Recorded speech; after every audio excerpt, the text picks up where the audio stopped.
Ganda ng hipon ngayon, oh. Ang lalaki ng hipon nila ngayon, oh. Wow. Ang sarap nitong gawing sinigang.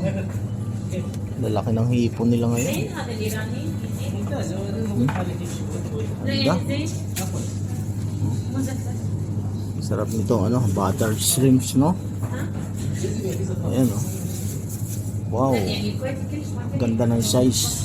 Tapos, ganda rin ng presyo, oh. Siyempre, ganda rin yung presyo. Ayan, oh. Maka tayo ng dito. Mga 1 kilo.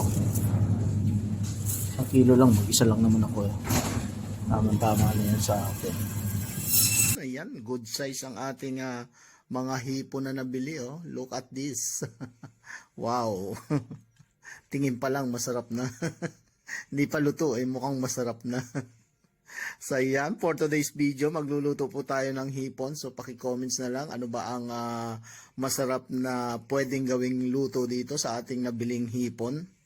Ito is parang 12 pieces lang yata ito, eh. Pero more than 1 kilo. So nagkakalaga to ng 7 dinar more. Huwag na nga natin pag-usapan yung presyo. Ang pag-usapan natin is yung paano ito iluluto. Para ma-enjoy natin, kasi pag pinag-usapan natin yung presyo, baka hindi natin ma-enjoy yung kanyang yung kanyang magiging lasa sa gagawin nating luto. So 'yon mga ka-idols, mga kakusina, paki-comments na lang ano ba ang masarap na gawing luto dito, at kukuha tayo ng isang magandang idea sa inyong mga comments. Maraming salamat sa inyong patuloy na panonood sa aking mga videos. Thank you so much and have a nice day.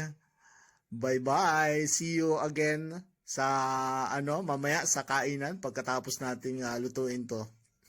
Kukuha lang muna tayo ng mga ideas doon sa mga magko-comments at mag-share nitong ating video.